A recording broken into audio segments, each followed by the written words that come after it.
This is the worst way I could imagine losing a game. So hypothetically, let's say it's like second and goal, under 30 seconds left to go. Say you're down by like 4 points.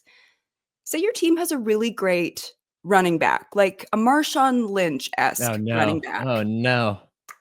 And then imagine for a second that you call a passing play that could possibly be intercepted to lose the game. And God forbid this is either a big or a meaningful game. Can't think of any examples with this per se, but that's what I imagine the worst possible way to lose a football game would be. It's a pretty bad one. Good thing this is purely fictional, right, Katie? Are we in therapy right now, Katie? I've got a really creative imagination. Yeah, wow. And a lot of hurt. Seahawks And speaking of getting the party started.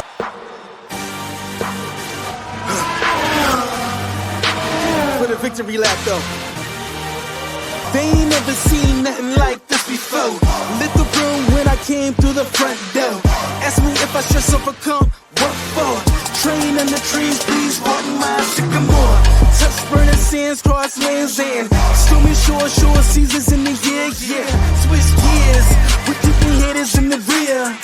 At the blood, sweat, and tears, and my goal so near. I see my victory so clear. I see my victory so clear. It's a day, we break through. It's a day, we break through. It's a day, we break through. It's a day, we break through. It's a day, we break through. What is up, everybody? It is the only podcast in the world where we talk about our two loves exclusively, that being the likes of Formula One and football, all kinds of football. Usually just the NFL, though. We could expand our horizons, but we probably won't. It's episode 57 of the Gridiron Podcast. And as always, I am your MC for our evening's events, Sean Barie. If you're watching on Twitch or YouTube, we don't do Twitter or X anymore. Up in the left-hand corner, it's the bald behemoth holding down the fort in the land. It's Nick Shook. Wearing a small amount of clothing this week. My God, I should get a shirt with more coverage here. Who am I kidding? It's a gun show. We're here for the sex appeal. Nice out, pipes out, baby. Nick, you always wear a tank top, so it's a cutoff T-shirt. I'm not. Yeah, but I'm like, why mention it this week? You always have a cutoff or a tank top. Showing a lot. Well, I got a hairy chest and it's kind of overflowing. This is why you watch it now, Tiger. Right here. Check out all this hair. You know what I'm saying? You know, we're like a bear over here. This is why it pays to watch on YouTube or Twitch. This is why we point you to our videos, even though this is an audio meme, because you come for the friendly banter, but you stay for the Nick Shook thirst traps. And as always, up in the right-hand corner, our Canadian queen, Katie Caldwell. How you doing, Katie? Oh, grateful to be here with you guys today. Likewise. Fun week. Likewise, yes. We've got a lot to get into tonight. Week 14 of the NFL in the books. We're going to get to Nick's rapid reactions, as well as talk about some painful ways to lose football games, both historically and just however we can concoct them up in our minds. Then we're going to switch things over to, or should I say, shift gears over to Formula One. Season finally in the books. We had the season finale in Abu Dhabi. A lot to talk to there because we have a new constructor champion. There's some hot tea on the grid yet again. And we head into the off season, looking forward to a bright future. What'd you guys get into this week, though? Anything fun? This week? Oh, I went to a wedding, and that's fun. That was in Michigan, and had a great time. It was my cousin's wedding. I had a ball. It was a good time. And that's all I'll say about that. It was at a theater. It was very fun. A theater. Went down to the place where they have the silver screen, you know what I'm saying? The moving pictures. Katie, what about you? I have had kind of a boring week. I organized my office and things. This is like the highlight of my week so far is hanging out with you guys. Mine's been very mid at best. So, like I said, grateful to be here. I feel honored to be the highlight of your week. Oh, that's no offense. That's with a U, right? Yeah, if we're the highlight of your week, that's a low week. I'm sorry, Katie. Thanks. Yeah. If hanging out with me and Nick Shook is the highlight of your week, I swear Eventually, to say that. Speak for yourself. I'm a great hang. You are. You are a great hang. All right, guys, let's get into episode 57. We got to talk about the NFL here. Week 14 officially in the books. As always, we start things out with Nick's rapid reactions. If you would like to play along, as always, you can drop us a comment, and you can also email us at the Gridiron Podcast 3. That is the Gridiron Podcast 3. Katie? Damn those other. I was muted because I was going to take a sip of wine. Damn those other two. It's the Gridiron Podcast 3 at gmail.com. Go ahead. Sean is very disappointed in that. And just let us know. This is the second week in a row where I've tried to toss it to Katie, and she's like, what? Huh? Who? Sean, I mean well, but sometimes I'm a bit of an idiot. Okay. The red was calling. Just blame it on the red. You'll find no arguments over here. I'm just kidding. John, all right. It's only okay when I say that. It's only okay when Katie's mean. All right, week 14 in the NFL, as always, we start things off by talking about Nick's rapid reactions. He is our resident NFL.com talent writer. So how we do this is I'm going to read out the scores to a specific game. We're going to go through all of them, and Nick is going to give us his very rapid, reactions. Thanks, Mom. Okay, look, I did a little self-study after editing the show and putting it up last week, and you were right. I was a little long-winded. I didn't quite react. I recaps. I want reactions. Okay. What's the rush? We got nowhere to be. And you're right, Katie. All right. Well, you got to give me a game here. Well, I said reaction into action. We start off with Thursday Night Football. Lions 34, Packers 31. The Lions. Man, way to just find a way to get it done again. Packers did a great job of battling back, but the Lions come through again. They're not like the Chiefs. They're not a team that wins in a lucky way. They win because they get the ball last and they say, damn it, we're not giving it to you again. We're going to kick this game when you think. Jake Bates is a dog. Stone cold killer. Michigan Panthers legend. Moving on to possibly not just the game of the week, but maybe the game of the decade. Jags 10, Titans 6. Oh, I thought now that was a nice diversion there. Good job. You pulled the rug on me. Pass. I mean, I don't know. Like Mac Jones threw 2 picks. Will Levis. I think pass. I think you had it right there. Pass. Tony Pollard breaks 100 yards again. Wasted season for him. It sucks. Sean, you don't want to upset your favorite fan base, though. The Jags. The Jags. Whole bunch of Jags. The Jags. 3-10 versus 3-10. My goodness. Just pack it in. Back it up. Just cover the field. It's over. Stick a fork in him. Next up. Upper deck. Yeah, well, they used to. Dolphins 32, Jets 26 in overtime. Oh, Jets, just when you think you've won, Garrett Wilson reminds you after the game that you have the loser gene and you're going to find a way to lose. The Jonnu Smith show in overtime, baby. Dolphins stay alive. Up next, we go to the Great White North. What a homecoming it was for Kirko Chains. Vikings 42, Falcons 21. The Vikings double up their old QB. Kirk Cousins now has a touchdown to interception ratio of 0-6 over his last 4 games. Actually, I think it might be 0-8 now over his last 4 games. He still hasn't thrown a touchdown in a month. And the Vikings drop a bomb on their former quarterback, running away with this is 21-21 going to the fourth quarter. Yeah. They doubled him up. That was a really... Oh, go ahead.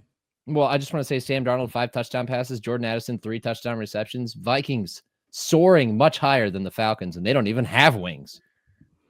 It was a great week for us noted Darnold heads. I feel like Vikings have wings on like their helmets, don't they? No, those are horns. Oh, okay. What am I thinking? Who has wings on their helmets?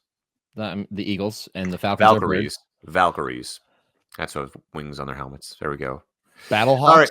with a sword. The Battlehawks. Yeah. Who the hell's the Valkyries? Like the mythical Norse the WNBA team? Yeah. Thank you, Katie. Way to go, Nick. Like you don't know anything about Norse mythology or the WNBA. Like I was going to go there, but Katie did it first. She's on the same wavelength. Times, bud. Next up, Saints 14, Giants 11. Another game of the century. This is a really long, prolonged head bob, but they had their expansion draft last week, Sean. So me. All right. What game was it? The other Saints great and Giants, game of the week. 14-11.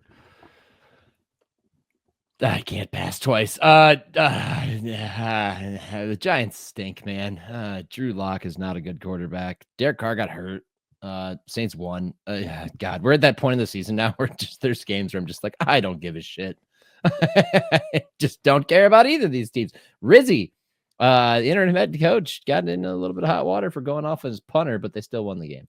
Can you write that on NFL.com? Like, I don't give a shit.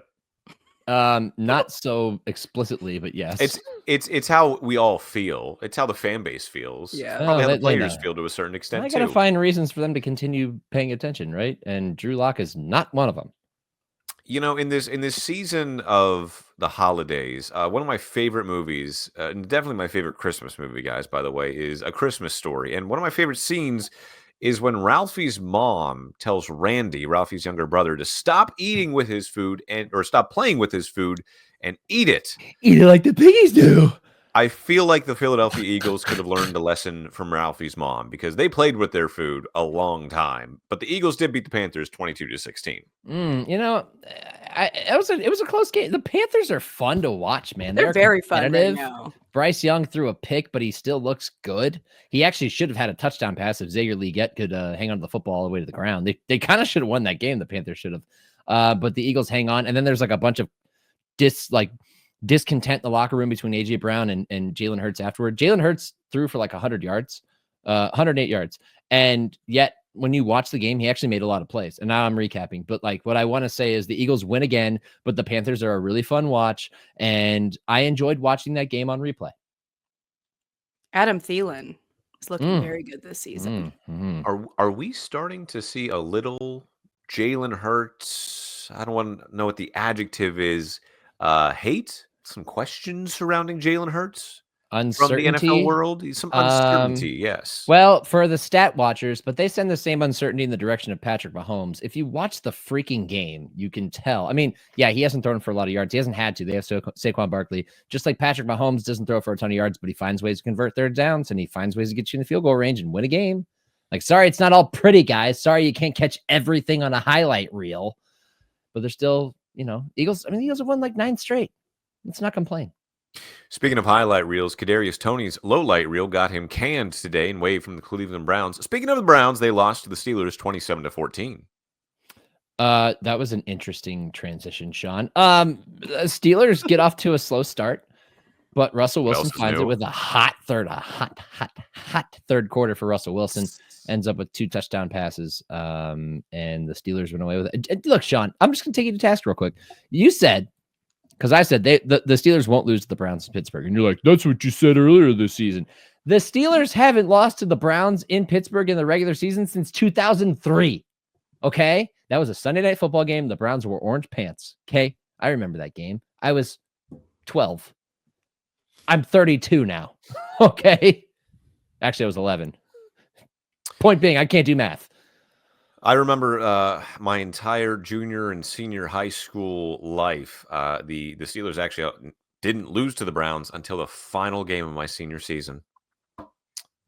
Is what it is. Josh Tribbs, come on, man. Then he went to college. It's always the weather games that the Steelers lose to the Browns. Then he went to college and he tormented me with Stairway to 7, Stairway to 7. So Renegade. close. So close. Maybe Black this year. yellow. Probably not.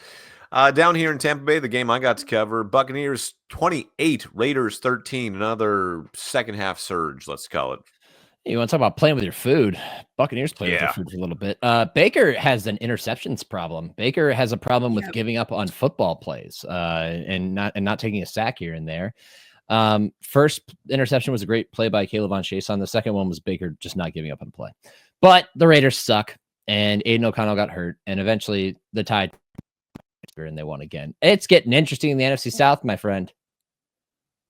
Yeah, Buccaneers finally retake the lead in the NFC South and now control their own destiny as far as the division title is concerned, even though they lost to the Falcons twice, with the Falcons now having a losing record. Bucs at 7-6. You look at the rest of the season for the Bucs, they're all winnable games. So, yeah, things are getting interesting down here. You kind of have that feeling that the Bucs will do exactly what they did last season. Go on a little bit of a run here, build some momentum headed into the playoffs. In fact, I did a story on that yesterday at fox13.com because plug. Shameless plug. The same thing is happening 2 years in a row. It is literally deja vu. Literally. All right, next game. Seahawks 30, Cardinals 18. Katie, do you want to lead us off with this one, being our Seahawks fan here? I loved this game. I was really impressed with the Seahawks, and I love Kenneth Walker, but I was really, really excited that we got to see what Charbonnet was able to do. Great game. A nice oaky Charbonnet. A nice oaky Charbonnet. I think Buttery. I always carry a bit of like jaded Seahawks fan with me, so I've kind of had them on fraud watch even with their record. But that game I watched and it was like, okay, I feel better about kind of all facets of their game right now. It's like kind of fun to be a Seahawks fan. It is fun. Their defense is coming around under Mike McDonald. They're having the second half surge that he had with the Ravens last year, which earned him the job with the Seahawks. And they're more of a complete team now. The unexpected element of this game was the Charbonnet explosion. And by explosion, I mean 22 carries, 134 yards, 2 rushing touchdowns, including a 51-yard run right up the middle of the Cardinals defense for a score to make it 24-10 just before halftime. Seahawks defense created opportunities for their offense. They picked off Kyler Murray on consecutive possessions with 2 excellent plays. The first one was a better play than the second one. Ran away with it. Like by halftime, it was essentially over, and they were able to hang on and kind of cruise to victory. They're a fun team to watch right now. They are coming on strong here in the back half of the season. And I'm happy that Gino's playing well, because it would be a little challenging to watch Russ do what he's doing in Pittsburgh if there wasn't good quarterback play in Seattle. I think it was time for him to move on, but I like that both things can be true where they're both playing well right now. Everybody's happy, right? No, everybody wins. Everybody wins. Everybody wins. Next up, bit of a doozy with this one. I was just rewatching it tonight. Rams 44, Bills 42. I want that to be the Super Bowl. I feel like I needed a cigarette after watching that game. So did I. That was my late window game. And after I got done, I was like, God, I need a cigarette and a nap. Jeez. Yeah. Pour me a stiff drink, bartender. Matthew Stafford hits a season high in passing yards. He finally looks like the quarterback we knew him to be after an up and down year. Josh Allen sets a record with 3 rushing touchdowns and 3 passing touchdowns, leaves it all out in the field. The Bills still lose because shockingly, their defense does not show up for a football game on Sunday at SoFi. I think it gives a lot of people an opportunity to take the Rams seriously at 7-6. The NFC West does not want to sort itself out at all. And the Rams somehow just keep staying in the fight and staying in the fight and staying in the fight. And they did it in a big way with a big statement win in this week. Last week, I mentioned that the NFC West teams were having a mid-off, and then like the Niners played way better. The Seahawks, like it felt like they kind of like slapped me right back in my face, being like, oh, we're actually going to play pretty well this week. It makes me sad because I feel like we're seeing what the Rams could have been if they weren't super injured all season. Like when it's on, it's on. Yeah, it really is. Just to be clear, Josh Allen got me 51 fantasy points this week. Oh my God. Yeah, it was a good week for the Killer Canes. And I don't want to say, like, yeah, you were right, Katie. A lot of those NFC West teams were having a mid-off. It seems like the Rams and Seahawks might kind of be separating themselves from the other two. But to be fair, the Niners also played the Bears this week. So let's talk about that one because, yeah, I mean, 38-13, you fire your coach and your... What was their coach before? He was the OC, and before that, he was the what? He was the Thomas Brown. What was he? Was like the special like offensive assistant. Then he gets promoted to OC, and now he's head coach. He's had 3 different parking spaces and offices in the facility. He was the passing game coordinator. Then he was the offensive coordinator. Now he's the interim head coach. He's just climbing the ladder like in rapid succession. But the thing is like. Interim head coach bump, right? Usually happens with teams that promote a guy after firing a coach, but you can't double up on that. They already got the bump when they moved into OC. You can't get another bump in the same season. There's no double dipping here, and they learned the hard way. Niners, by the way, came out strong. My God. They look different this week. Yeah, they kind of looked like healthy. Isaac Guerrero had a good debut as their number 1 back, and Brock Purdy looked like he used to, which it makes it my job even harder because I'm sitting there thinking, all right, he looks like crap in the snow against the Bills, and then suddenly he comes out and looks like Brock Purdy again. Who the hell is he? Who the hell did I hit? He's a decent to good quarterback when he has his pieces together, and I know he doesn't have Christian McCaffrey right now or Brandon Ayuk, but he does have Deebo Samuel. He does have George Kittle. Jennings. Yeah, and Isaiah Garendo, you're right. And now he's injured too. Like I don't want to feel bad for the Niners because they've been so good for so long, but like when you have a season like this where you are like you don't even have any duct tape anymore. You're using Scotch tape. You're using painter's tape to slap this thing together and rubber bands and bubble gum. I mean, it's just get them to the end of the line at some point because this is not going to end in a Super Bowl. Speaking of Super Bowls, defending champs, Chiefs 19, Chargers 17. Can the Chiefs just like they find ways to win, but can they find ways to lose, please? No. Tired. No, because they have Patrick Mahomes at quarterback, and they built enough of a lead to be able to withstand a furious second half from the Chargers, where they just stubbornly ran the football, which then opened up the passing game after doing nothing in the first half. Justin Herbert looked electric in the second half, and yet, much like another team that we've talked about, the Chiefs get the ball late, and they say, we're not giving you the ball back. We're going to go all the way down the field and kick the game-winning field goal, and we're going to doink it off the upright to secure the division.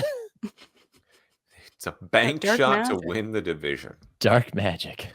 We have seen the Chiefs win because a toe was over the line. We've seen them block a field goal to win a game. We've seen them bank a field goal through the uprights to win the AFC West again. The Chiefs have found ways to win all season long. The Cowboys, they found a way to lose on Monday Night Football last night. Bengals beat the Cowboys 27-20.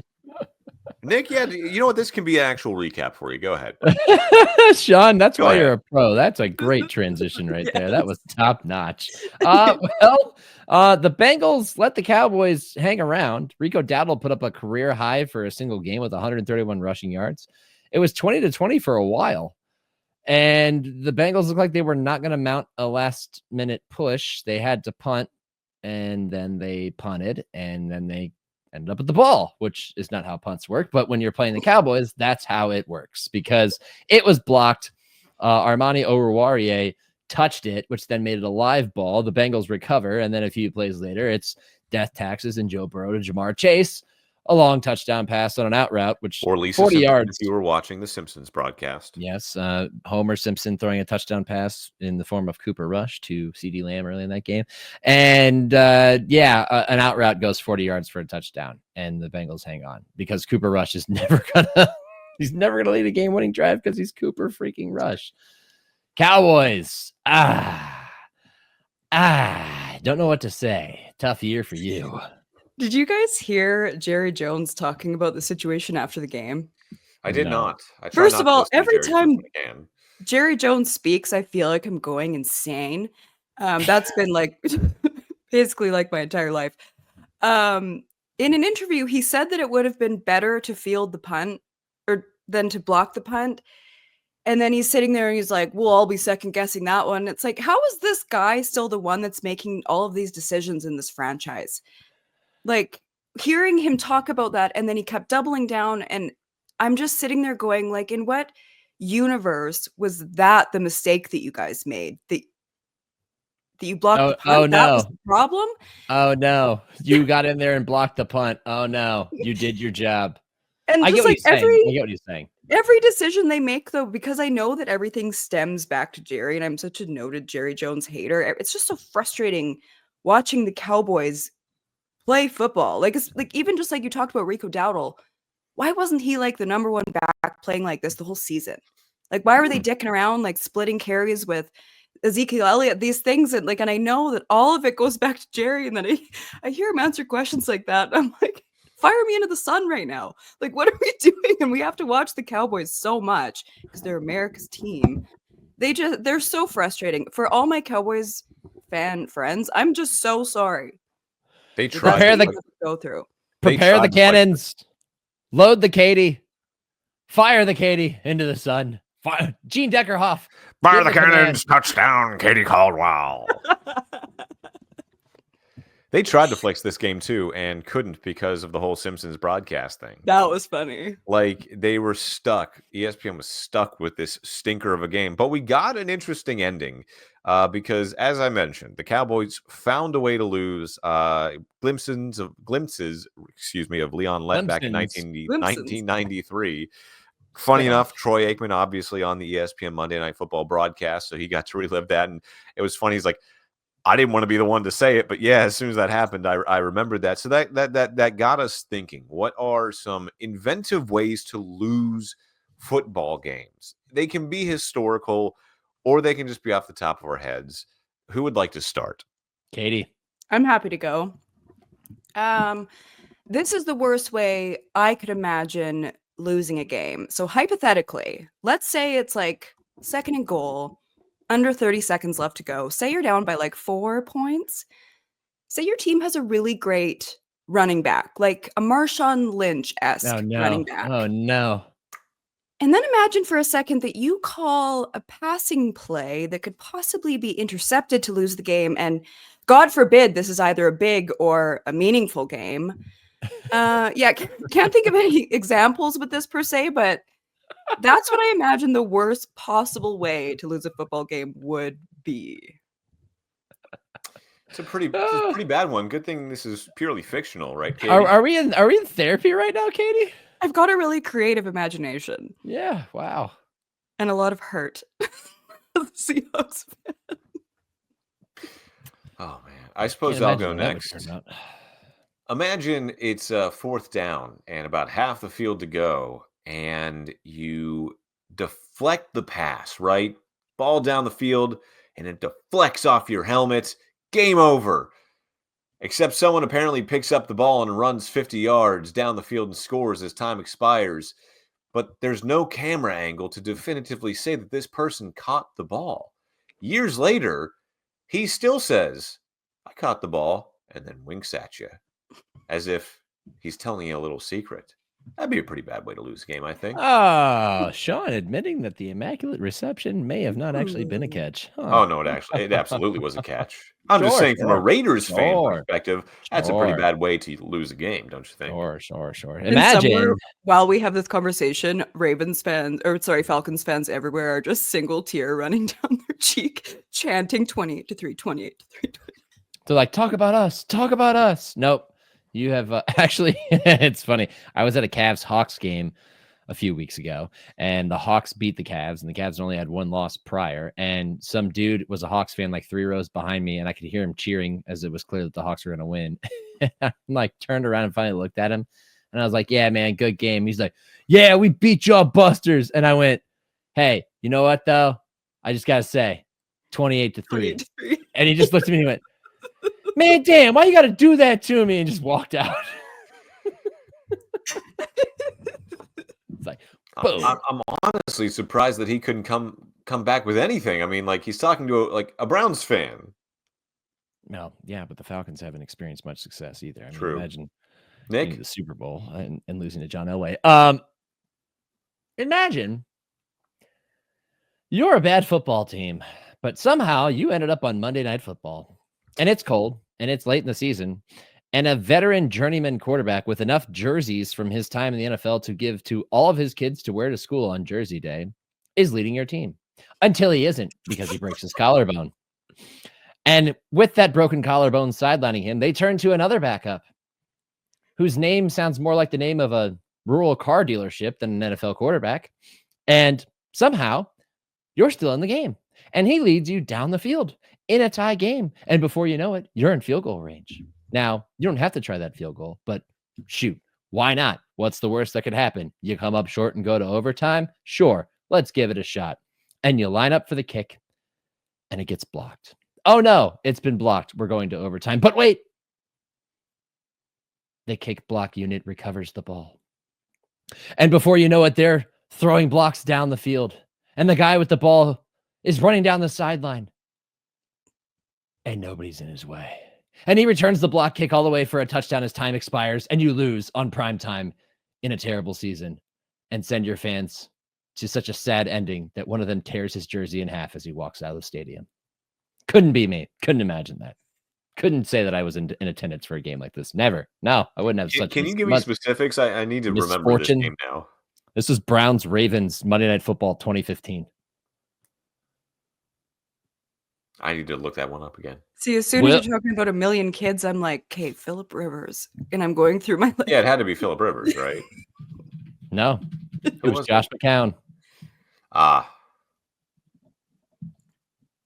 He does have a lot of kids because they had that picture with them all wearing a different jersey There at you their go.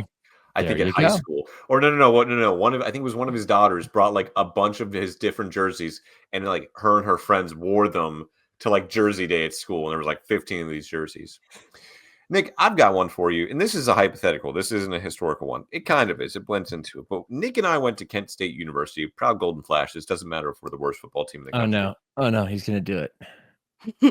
He's gonna do it. Do you remember, Nick, 2012? He's gonna Kent do it. State versus Towson. Yes. There was a special teams player by the name of I think his name was Andre Parker. I believe that was his name. Oh, I remember and he this. got the nickname Wrong Way Andre because as Kent State blocked a punt, he decided to return it in the wrong direction. Now, luckily enough for him, he realized it about halfway down the field and he was tackled by his own teammates. But also lucky enough for Andre, rules at the time dictated that you could not move the ball after it had been blocked like that. So he was down by contact, thankfully, and Kent State retained possession. But it was still funny enough because I think then ESPN was doing worst of the worst, like worst plays of the week. And he was on there for a good long time. I think he was only unseated by one butt fumble. It was a not top 10 like for the year, and he made it at number 1 until the butt fumble. But which, by the way, I have to give a shout out to Mark Sanchez because this week when doing the Panthers-Eagles game, Jalen Hurts had a designed run, and there was room, and he was supposed to follow Saquon, and he ran into his own blocker. And Mark Sanchez astutely said, "Oh, man, it's right there," but then he runs into his own guy. But hey, you know what? I don't really know how to commentate on this other than, hey, at least he held onto the football. It's like, self-deprecation. Nice, Mark. Going back to my example real quick, Andre didn't really mess up the game that much, but could you imagine if that's how you lost a game? You returned the ball the wrong way. Sean, could you imagine if you had your first conference championship won in a conference championship game on the line in your greatest season in your program's history, and you were on the doorstep of the end zone in a war with a great opponent, and representatives from one of the big New Year's Six bowl games is in attendance, and the whole nation's eyes are upon you, and you decide to pull a trick from out of your sleeve, and you say, you know what, let's give the ball to a guy who never handles it out of the backfield on a double reverse. And could you imagine if that man then fumbled the football along the goal line, robbing you of an opportunity to score that touchdown? I couldn't imagine it. That would just be too crazy. Couldn't be me. I think we watched it in person, Nick. Yeah, we did. Up in the press box in Detroit. Katie, got one more? I'll give you a concept of one. It sucks when games end in a bad way because of penalties, especially really dumb ones. And I'll give you a tangible one because mine was purely hypothetical. But the Vikings in the NFC Championship in 2009, I think it was, where they had 12 men on the field. That's a tough loss. That's a very tough loss. I got one more for you. Can you imagine that you're in a tie game and you're just moments from overtime? All you got to do is punt the ball away, send it to overtime, drain the remaining clock. All you got to do is execute the punt. And then suddenly the snap from the long snapper, whose sole job is to snap it back to you at the proper height. Got one job. It's in the name. So that you can then punt it. Thank you, Sean. Longly. Punt, snaps it shortly. It ends up on the ground. You touch it, you fumble it, and your opponent recovers it. And not only do they recover it, because, disaster averted, just tackle them, go to overtime. They take it back for a touchdown with no time remaining to win the game. Could you imagine? That way. I could imagine. I could never imagine. Because that once happened in Ann Arbor, Michigan, between Michigan and Michigan State. I thought and that birthed the surrender cobra. You did that just to flex. I mean, I might have thought about it. Never pass up a good opportunity, my friend. Like we say, come for the friendly banter, stay for the Nick Shook thirst traps. Anything else for Week 14 in the NFL, guys? No. Cool. Let's shift gears. We're headed out to the desert. The season finale of the 2024 Formula One World Championship settled in Abu Dhabi. In where, Katie? At what, Katie? Yes, Marina. Yas, Marina. Yes. Circuit. Yes. For those that don't know, it's spelled Y-A-S, Marina Circuit. Like, you can't read that and not go, Yas, Marina. I'm gonna clip Katie saying that and just drop it in randomly. That was Yes. It's perfect. It's the best drop. Season finale, World Driver Championship already wrapped up, going to Max Verstappen 2 races ago. But we did have a Constructors Championship to settle, that being between McLaren and Ferrari. McLaren holding a 21-point advantage headed into the final race, basically meaning they would have to lose by 42 points to give up the title to Ferrari. Lando Norris on pole and Oscar Piastri in second place. Lando Norris wins this one, guys, and it was enough because Ferrari finished 2 and 3. They lose the drivers of the Constructors Championship, by 14 points. McLaren gets their first Constructors title since 1998. What were you guys doing in 98? Going Getting to ready to party like it was 99? Precisely. Yeah. Mostly prepping for Y2K. Coloring inside the lines. Gotcha. Inside the lines. Yeah. Okay. I wasn't a rebel. You weren't too inventive or creative. No. That's why I'm here. Were you guys just getting like Miami Vice in Canada at that time, or? Oh, You're so funny, Sean. Thank you. What was glam rock like in 1998 when it finally made its way to British Columbia? Hairspray was flying off the shelves. Eight tracks were awesome in 98, guys. You hear these things called records? Wow. Wow. Yeah, that shit was wild because I feel like when you look at how they're qualifying, it felt like the championship was kind of a formality at that point. And then Charles, like, man, did he move through the field and really, really quickly. And then Piastri having those issues right away, it was like, okay, oh my God. Like it all happened really on the first lap. I think Charles went up 11 spots on the first lap. Yeah. And Piastri went down 17. So all of a sudden it was like, oh my God, holy shit. Like the Ferraris are right there and you lose one of the McLarens. And of course that can move through the field, but then there's a 10-second penalty. Like it felt like, okay, wow, this comes down to like if Lando has a bad snap and moves off, like it came down to like if Lando doesn't finish the race, McLaren doesn't get it. And I will give McLaren some flowers. You won. Great. It was so unexpected. It's just wild that it came down to one driver in the last race because they had 2 rocket ships. It should have been earlier, but they did it. They won for the first time in many years. Give Ferrari some credit, too, because they had a pretty decent car, too, and it was clearly improving towards the end of the year. Quick recap, though. Like I said, Lando Norris on pole, Oscar Piastri, his teammate, lining up P2. You had Max Verstappen in P3, P3. And, was he lower? What was he? I want to say he was like top 5 at least. Well, he wasn't top 5 by like the third turn, so. No, he wasn't. Katie, you got it for me? Not yet. Keep talking. All right. Yeah. Either way, headed into turn 1, Lando has a little bit of a lead, and Oscar Piastri battling with Max Verstappen, the Drivers' Championship already at that point, doesn't have much to play for anymore. He gets a 10-second time penalty for causing a collision with Oscar Piastri, sending them both spinning. He started 4th, Nick? Yeah, P4. P4. Okay, so moves up to P3, tries to overtake Piastri into turn 1, clips his back wheel, sends them both spinning. Oscar Piastri tumbles all the way into last place. Max actually saved himself there a little bit, but again, just another example of Max being a jerk. Well, I feel there's a little bit of bias there. I mean, he went for a little bit. A gap that was there, but didn't finish the attempt. Yeah. Oh, Nick, you were wrong. Max started P5. He started. Really? Yeah, way to go. Sorry, it took me 4 business minutes to find that. Why do I see P4 on the starting grid here? I don't want to split hairs here, but Nico got a penalty. So then it was P4. Yeah.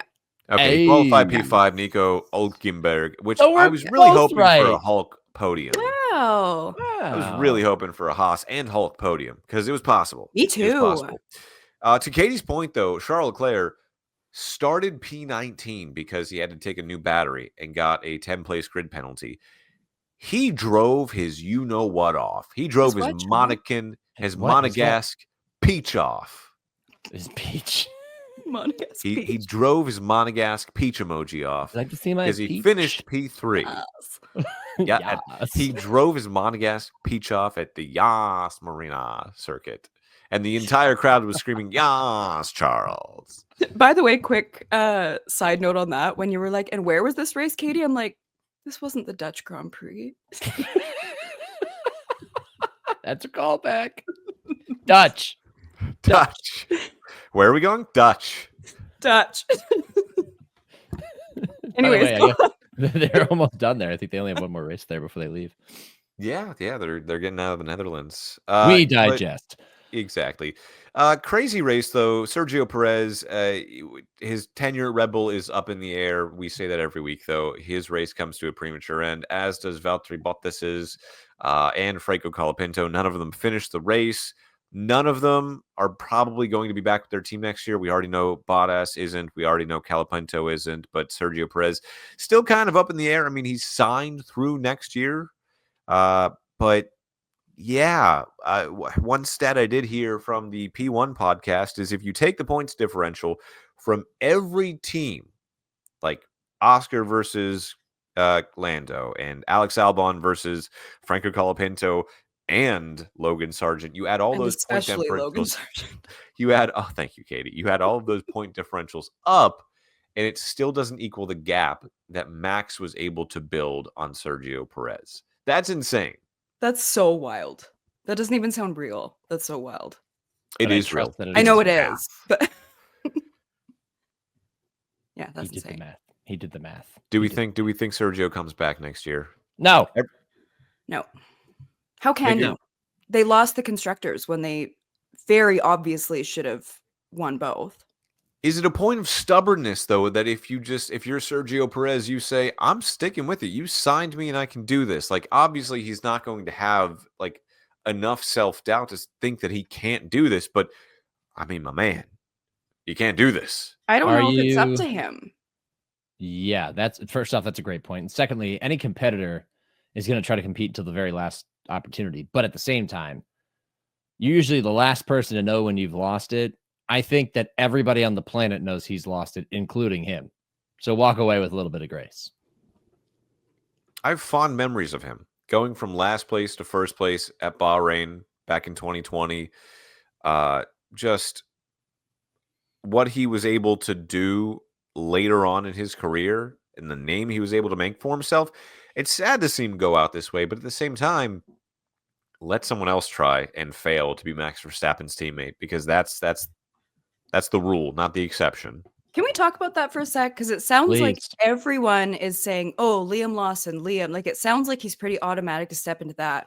While we're talking about discrepancies. And I don't know why. I don't see. That's my big grand get it. question. Because I think I have a bit of an idea. And I wish that someone could explain to me, like I'm 5 years old, why Yuki isn't an automatic for that seat. Stares at the camera. So Yuki out-qualified Liam every single Grand Prix this season. Yes, he didn't race the whole season. In the last 2 seasons, Yuki has a total of 47 points. 17 last year, improved to 30 this year. Between his 2 teammates, Daniel and Liam, they had 24 points between them and less DNFs. Well, don't forget about Nick DeVries. And no, we all forgot about him. The now Harvard student who doesn't even race anymore. So between all of his teammates, they collectively had 24 points and less DNF. Like, if Daniel had these numbers, he's automatic to step into that seat. Someone explain to me why it isn't Yuki, because I think we all know. But the big knock on him was like, oh, he's got an attitude problem and this and this. First of all, I think we're starting to see a bit more of that with Liam Lawson, but people aren't speaking about it the same way. The improvement that Yuki made this year was like so undeniable. He was driving. We've talked about it on this pod so many times. He's driving so much better than that car should be. I asked this like a third of the way into the season. I asked it probably 2/3 of the way in. What else does Yuki have to do to get that spot? Because I don't have an answer for it. Let me explain it to you like you're 5. What you have here on this side is Katie, sit down. Gentle okay, circle. Are you ready? Gentle circle. Do you want a juice box? Yeah? Yes. Okay. Well, apple or grape? Grape. Here's your grape Welch's juice box. Ew. Okay. So on your left right here, which is this hand, if you do it, it makes an L with your thumb. You have a daddy open wheel car, and then on your right you have a mommy open wheel car, and then they drive next to each other and they fall in love and they create. Where are we going with this? Whoa! This is I don't know, but I'm buckled right in. Where are we going with this? I knew I'd get you with that. No, here's the thing. I think it really matters all about narrative. Like I think that narrative powers this entire thing because we've talked about Liam Lawson for like 2 years. Like when DeVries got a seat, we were like, well, why isn't Liam Lawson getting the seat? And then when Daniel Ricciardo got the seat, why isn't Liam Lawson getting the seat? Liam Lawson is like the great golden goose that they think is like the next thing, right? And they just needed to get him in a seat. And then they got him in a seat and he didn't do very well. But it's only part of a season. So let's like think about him in a full season with a better car. While completely overlooking the guy who has been consistently performing well for them and better this year, as you just referenced, because he was already there. I think they look at it as, even though it's the junior team, they look at it as he's our number 1 on the junior team and he can develop there. Let's take the shot on the guy like the 5-star recruit out of high school. Let's take the shot on the number 1 pick instead of looking at the consistent guy who was drafted in the second round. Let's stay with Carson Wentz instead of going to Jalen Hurts. Essentially, that's what they're doing, and it's stupid. But I think that's very much McCarthy instead of Sam Darnold. Pretty much. I also think, to a certain extent, I think Liam Lawson is just like in deep with Helmut Marko, right? Like that's Helmut's dude. Like that is his guy. That's who he wants in the car. I don't think Helmut really cares that much about Yuki Tsunoda because it was the. I think he has some feelings about Yuki Tsunoda. Oh no! I think that's why Yuki's not in the seat. I think you guys are giving Red Bull a whole lot of credit. Yeah, in this situation because just be that. Yeah. Well, I was also going to say too. Sorry, I thought it was obvious. I didn't think I needed to say it. I was going to say that Yuki had, he was there mostly because of Honda, because that partnership was so profitable in there. Honda's not in the picture anymore, which means Yuki doesn't need to be in the picture anymore. Winkety wink wink. Winkety wink. If there is one man that has earned that spot, even more than Checo, I would argue, it is Yuki Tsunoda. And I will take that to my grave. I'm a Yuki fan. This is killing me.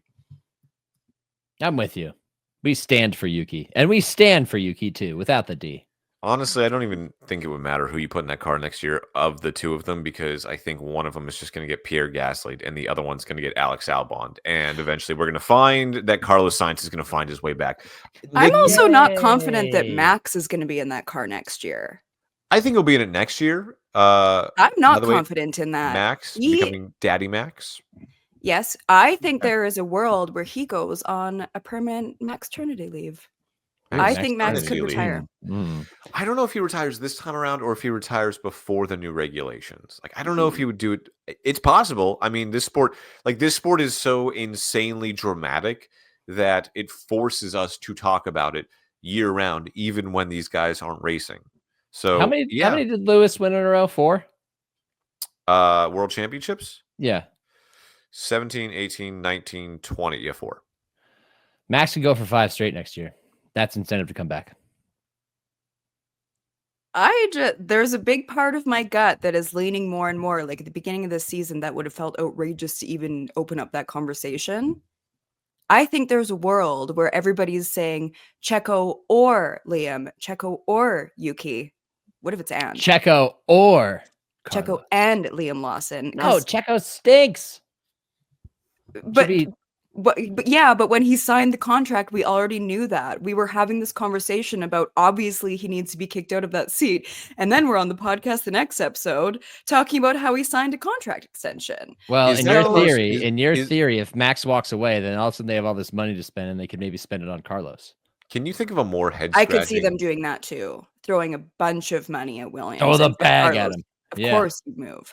Hell That's yeah. what we mentioned earlier. But again, can you imagine a just more head scratching contract extension than Red Bull extending Sergio Perez another 2 years, even though he was having a terrible year? If you're going to say Deshaun Watson, I can think would of a argue few. no. Oh, pick on me. Call me. Go ahead, Nick. Nick, yes, you, sir, back there. Daniel Jones. Ooh, Hey. yeah, good one. Good one. Okay. Nice. Katie, Good got one? Mine was going to be Deshaun Watson. True. Okay. Guy that haven't played football in a year and a half. In another sport, Louis Erickson. Maybe somewhere a Canucks fan is giggling at that. Roberto Luongo is like the obvious one. Yeah, that's for a good Canucks one. fans, like Rick for DiPietro. NHL fans. What's that? Rick DiPietro. Oh from yeah, the New York Islanders. Yep, that was pretty wild. They're still paying him. It's like a Bobby Bonilla type contract. Which, to be fair, Bobby Bonilla. To be fair, yeah, Luongo is like the obvious Canucks one, but I love the Louis Erickson deep cut because he like frigged that team for a long time and he was very bad. That was a hilarious contract. Very niche pocket of the world. Now that we've just gone completely off the rails and off track. One last thing to talk about this season. The tea, because it was a scalding. Wait. I'm sorry. I don't mean to interrupt you, but before we move on from the race, I don't want to pivot because that was a great transition, but here I am blowing it up. Guys, Lewis Hamilton had a great finish to this race to the point where I was emotionally moved when I watched the end of it. I have feelings about all that. Share them. Go ahead. No, you guys go ahead first. This is your forum. I feel like I'm going to bring down the mood. No, you bring it down, and then I'm going to bring it right up. I cried my face off when all that happened. Lewis, what did he start? Like P18, P17, something? Like he was way down there. Andy said he had no pace. Yeah. He actually started he always says that. because of penalties. So he qualified 18, 16. Lewis Hamilton is the king of saying, this car is undrivable, I can't drive it, and then winds up on the podium. Like, that's just who Lewis Hamilton is. And that speaks to his talent as a driver. My feelings on this were, like, at the end of it, like, yes, I know he won 6 world championships with Mercedes and catapulted them from, like, a new team on the grid to one of the most successful teams in F1 history, all in the span of, like, a decade. But the way Sky Sports was treating it was like he was leaving the sport entirely. We're going to see him next year. He's going to be with the most successful team in Formula One history. And I get it. It's emotional in the sense that, like, Katie, if you're a hockey fan, it's like Wayne Gretzky leaving the Oilers to go to the Kings. Except it's not. Tom it's like Brady leaving the Patriots for the Bucks. Right, but it's like you just have a cold heart. Just admit no. It would be like Tom Brady leaving the Patriots to go to like the Packers or the Steelers, like another like S level team. Like this is, I get it. It's emotional, but like we were acting like he was retiring. He's not. He's going to be there next year. We're going to see him literally in like 2 months in Qatar when we're doing testing, or Bahrain, wherever it is. Yeah, and this is how I know that you don't have any feeling in your heart, Grinch, because I got emotional when Bono got on the radio and started talking to him because I'm like, okay, I will say that. Hammer time. That did get me. I was actually annoyed though because Lewis cut him off and kept talking. Like, no, Lewis, let Bono have his moment. Let him have his monologue. I wanted him to say, get in there, Lewis, one more time, though. I wish he would have. Yeah. Bring it up, Katie. Like when I became an F1 fan, it was Lewis and it was Mercedes. And like because I will be moving my fandom to Ferrari now, it feels like I'm like grieving that it's such a big, distinct chapter. And it's all like it's him and it's Toto and it's Bono and it's just all these people and it's him sitting like, oh my God, I just got goosebumps right now thinking about it. Like he had his phone and he's taking a video of like his last time in the car. And then when he got out of the car and he knelt down and like Lewis is a very emotional person. And I love that in athletes. I love when they show emotion. And he was kneeling beside the car, like sobbing. And I was on my couch sobbing, watching him do that. Like, it's It's such an end of an era, and I know that he's going to Ferrari, and I don't think this is going to be the case, but like, look what happened when Daniel left Red Bull. Like, we don't necessarily know that we're going to see the same Lewis Hamilton. Like, yes, he's still, I think, the best driver in history, but you don't necessarily know how it's going to translate. It's going to be fun to watch. It's going to be interesting, but I don't know. It just, even like him and Toto, like it's all of the relationships, and especially because F1 gives so much access to it, it feels like there's more of a grievance when a chapter closes. Because there's a lot of sports where, like hockey, you have no access. But with this one, it feels like you really get to know everyone. And then especially with Drive to Survive, how they're like a character on a show. It's like when a show ends and you become attached to all of the characters and it's a part of your routine. Like, I think there's so much like history and nostalgia, and that race represented all of that. Yes, he is coming back, but he's definitely in the back nine of his career. Every single year, we don't know if it could be retirement. Like, it's kind of just taking it in while we still have Lewis Hamilton here. And that's what it kind of felt like with Tom Brady with a different team. But with Tom Brady, you win the Super Bowl, and then all of a sudden, then he's just kind of out of it, and it doesn't work the same. And it just feels like it's so fleeting, and it's a big change, and it's exciting to see what he's going to do with Ferrari. But both things can be true, where I was feeling so many emotions with this partnership ending because it is the partnership of Formula One. Yes. Answer me this. Did Peyton Manning cry the day that the Colts cut him and they had a press conference to announce it? Yes. That's all you need to know. It's the same thing. It's the end of an era. Regardless of whether he's leaving the sport or not, it's the end of an era, a legendary era, and it's worth getting emotional over. And by the way, he put together a hell of a final drive where he cut down on his teammates and passed him on the last lap. Not taken away from that at all. One final like middle finger to Mercedes, because let's be honest, Lewis was starting to like raise the middle finger just a little bit towards his former team towards the end of the season. Yeah, I guess I'm not fast anymore. Half wink. Wiggity wink wink. I loved the grid walk in this one, though. There was so much emotion in the grid walk because last season there was no turnover in terms of drivers. There ended up being some with people getting fired. But last season it was like, okay, we do Abu Dhabi and then nobody's doing their donuts. It just kind of like is okay, close the book on this. Red Bull won by 1 million. Let's move on to next year. This year was so different because you're saying goodbye to so many drivers. Like Valtteri had what's next on his helmet. That made me tear up. Colapinto on the radio said, thank you for this many races. You made my dream come true. Like there were so many moments like that that give you goosebumps. And it's the original, like I said, like this is why we do this. There was so much emotion in this race because there is so much change and turnover, which is really nice compared to what we saw last year where everything was just status quo heading into the next season. Nico Hulkenberg literally was doing his outlap, and he was like, are we allowed to do donuts? And they were like, Pitwall says no. Did a donut anyway. Yeah.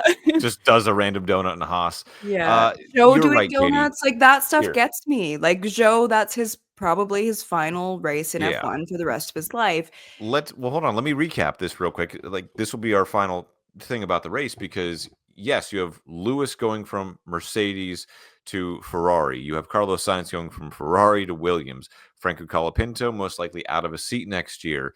Zhou Guanyu most likely out of F1. You have Kevin Magnussen out of F1 after a career spent in a bunch of different teams, mostly with Haas. You have Nico Hulkenberg going from Haas to Sauber.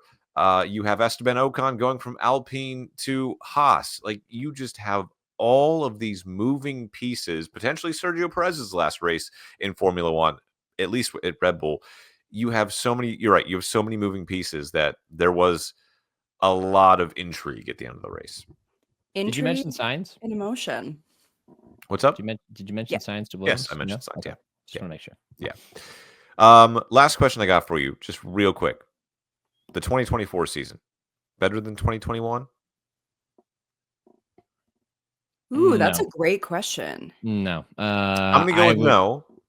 I would say yes, but the Drivers' Championship coming down to the last race, regardless of how it ended, that alone, like just setting up for that was incredible. Like, and we were so locked into every race because the balance of the season hung on every single race. And we still got multiple race winners that season. Like, don't forget, like Daniel won a race, Esteban Ocon won a race. Like, yeah, we still got Ferrari won a race. We still got multiple race winners. So, like, I think 2021 was still better because that drivers' championship came down to the last lap.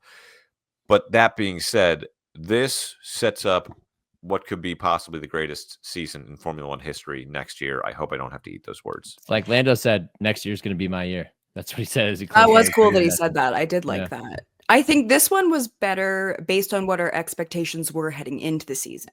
Yeah, because this one, I think we all, like, heading into F1, it was like, okay, Max is going to run away with it. Like, I feel like we had assumed that it was going to be Max winning every single race until the regulation change. So that was really nice, where as soon as someone else wins, and then someone else wins, and then someone else does, and then Max is having issue with the car, like, that's when it started getting really spicy, when it was like, oh, that wasn't just a one-off. Like, the season is actually really good. So I think it's better only compared to expectations, but the fact that it came down, like, I rewatched that one, the Abu Dhabi from 2021, maybe like 4 weeks ago, and I watched the pre-race show because it was just like part of the experience of it, and that was just like, they couldn't have scripted that any better. I mean, they did. Other than the very end of like, no, Michael. No, Michael, no. But before our Canadian king fires it into the wall and changes the course of history. For real. That couldn't have been scripted any better for the sport. Can we review some other things here? Like our fantasy final standings? Oh, boy. I haven't updated them. Sorry. I was thinking about That'll have to be for next week. Yeah. All right. I haven't updated them in like 5 weeks.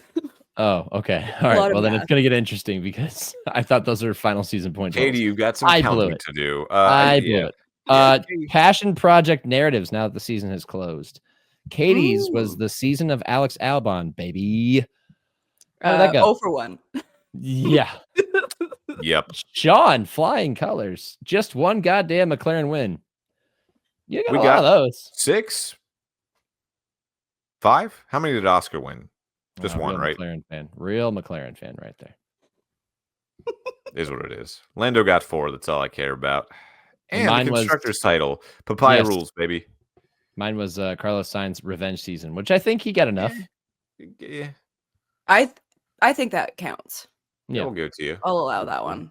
I missed the mark. Thank you, Court, for being so gracious. Yeah.